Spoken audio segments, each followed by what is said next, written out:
First major takeaway for me is Mr. Peter Obi's simplicity, his humility. Now, he's saying that, look, he has just one house in Onitsha. In Lagos, he has a flat. He stays in hotels in Abuja whenever he's there.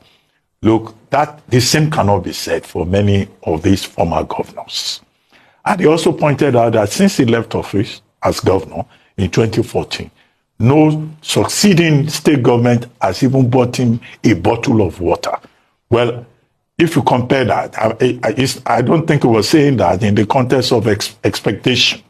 It was the subtext for me is the fact that many of these former governors, they collect all kinds of privileges from the states. They would take a house in their states, they will get a house in Abuja, their medicals and that of their families will be paid for by the state government. They will go on holiday as state expense. They just turn themselves into government children.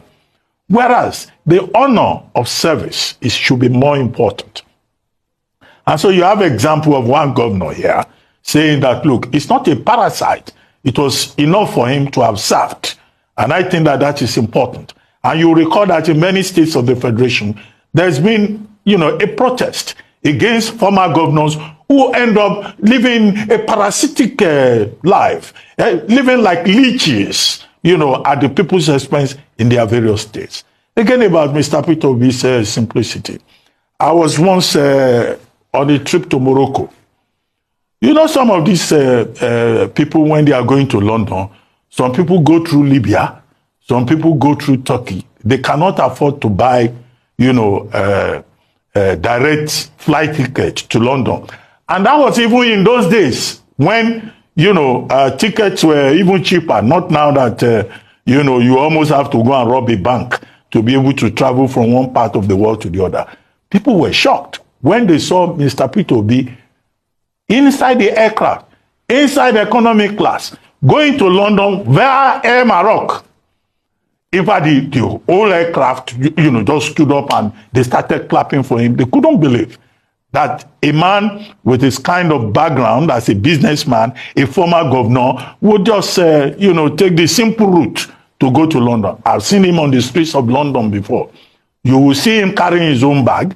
He doesn't have an entourage. Maybe you will see him with one person, Valentine, who was my classmate at Lagos State University. That's the only person you will see with him, and he will be walking on the streets like everybody else. So the humility that he brings to the task, the simplicity that he brings to it, the humanism, his lack of pretense, I think is something to be said for him. And it came through in that interview. Second is the record of his performance as governor in Anambra State. Now, as governor in Anambra State, well, you can benchmark whatever he says about education, about government house, and all of that against, the people of Anambra. In the Anambra will have their own assessment of, what has happened, how each governor has performed. But one thing that could be said about him was that he was a very religious, leader also in Anambra, particularly with the Catholic Church,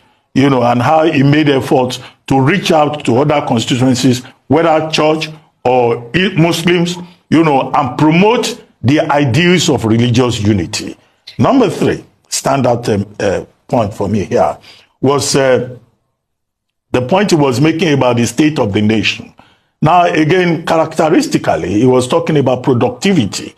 That is not enough for you to float currency, that you have to benchmark it with a lot of productivity. Well, he's been consistent in that.